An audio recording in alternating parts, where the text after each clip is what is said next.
Bonjour et bienvenue à Facebook Live politique en direct de la salle de la Maquette à Paris Match pour débriefer l'actualité de cette semaine. Une actualité très riche avec ces 6 mois de pouvoir pour Emmanuel Macron. Une actualité dominée aussi par le plus populaire des ministres, Nicolas Hulot, qui n'en finit pas d'étaler ses états d'âme sur la place publique. Et puis cette semaine, il a surpris tout le monde sur le nucléaire. Alors d'abord, Nicolas Hulot, on voit bien qu'il cherche sa place chez Emmanuel Macron. 6 mois après son entrée surprise au gouvernement, il faut rappeler quand même qu'il avait refusé d'être le ministre de Jacques Chirac, qu'il a refusé de l'aide de Nicolas Sarkozy, puis de François Hollande.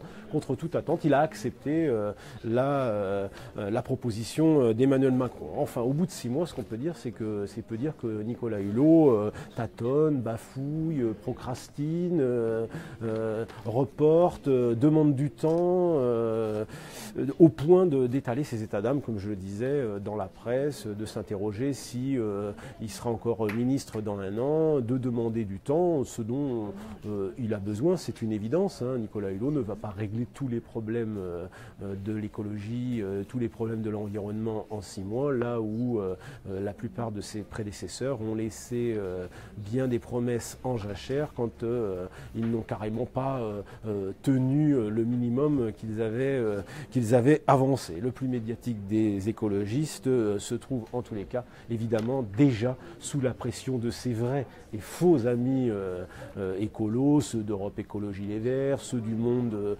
des nombreuses associations environnementales, jusqu'à ses propres amis de la fondation qu'il avait créée.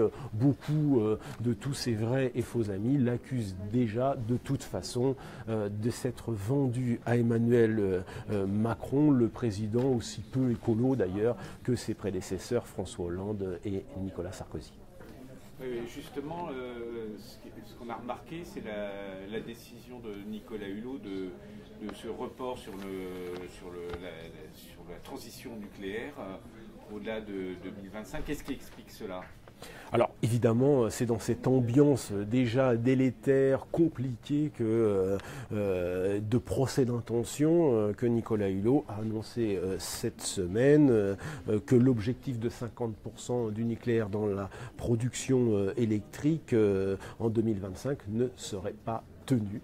Nicolas Hulot s'en est expliqué de long en large, assez embarrassé d'ailleurs sur les plateaux télé, mais plutôt avec courage. Il a expliqué qu'elle était tout simplement irréalisable et se revendiquant d'un pragmatisme qui rime beaucoup avec macronisme, il a expliqué qu'il était obligé de reporter cette possibilité sans donner de date d'ailleurs, 2030, 2035, on ne sait pas, mais celle de 2025 ne sera pas tenue, contrairement à ce que le même Nicolas Hulot avait finalement validé, lui qui fut ambassadeur pour les questions d'environnement auprès de François Hollande, lui qui n'a rien dit au moment du vote de la loi de transition écologique défendue par Ségolène Royal. Et c'est là qu'il y a un problème évidemment, parce que Nicolas Hulot, dans l'ancien monde, était d'accord avec cette loi, et dans le nouveau monde, il juge qu'elle est irréaliste. Alors évidemment, entre-temps, Nicolas Hulot est devenu ministre, et ministre,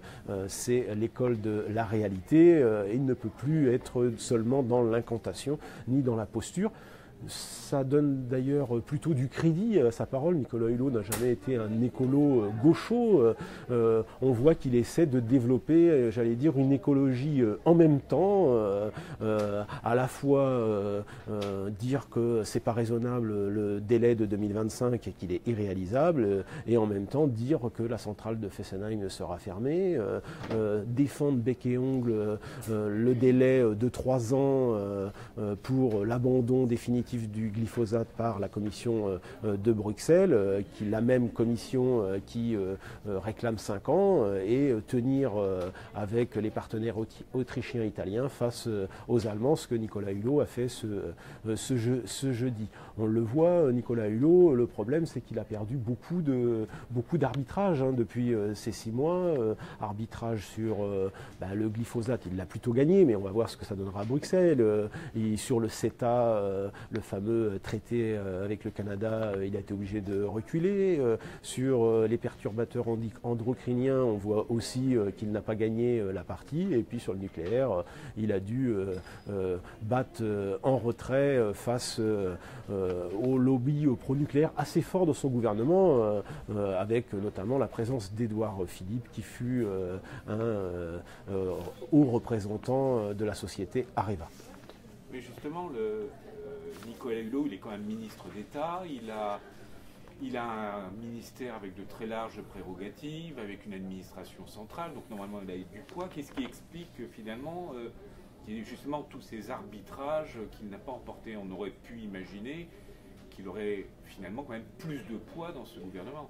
C'est vrai que ses débuts sont compliqués, il rencontre beaucoup de difficultés sur bien des dossiers. Alors il ne part pas forcément d'une situation toujours facile, on l'a vu sur le nucléaire, hein. Les intentions étaient inscrites dans la loi de Ségolène Royal, mais en face, l'État n'a pris aucune disposition pour engager cette diminution de la part du nucléaire dans la production électrique. Il faut rappeler que pour atteindre cet objectif, il aurait fallu peut-être, comme les Allemands, rouvrir des centrales thermique, ce qui évidemment est contraire à l'objectif de diminution de la pollution. Donc parce que dans le même temps, il faut monter en puissance très vite avec les énergies renouvelables. Donc il y a des difficultés techniques qui sont incompressibles. Et Nicolas Hulot, le réaliste, essaie d'expliquer tout ça, évidemment, dans un concert de critiques avec ses anciens amis comme le député européen Yannick Jadot, qui a carrément expliqué que Nicolas Hulot était un avaleur de non plus de couleuvre, mais de boa constructeur.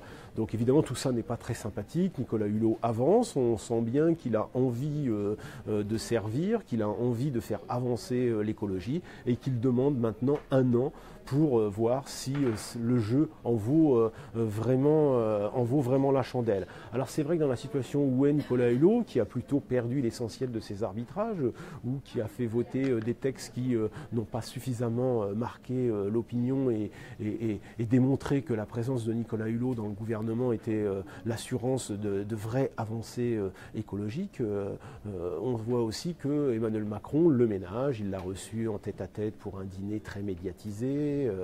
Nicolas Hulot, ce n'est pas n'importe qui, c'est tout simplement le ministre le plus populaire du gouvernement. Le baromètre du mois de novembre le prouve une fois de plus. Nicolas Hulot, c'est 68% de bonnes opinions auprès des Français et il est loin devant le second, 8 points devant l'ancien Premier ministre Bernard Cazeneuve, 60%, et il domine tous les autres ministres du gouvernement, qui pour la plupart restent de grands inconnus, mis à part peut-être Jean-Yves Le Drian et un petit peu Bruno Le Maire. Les autres n'impriment pas ou peu.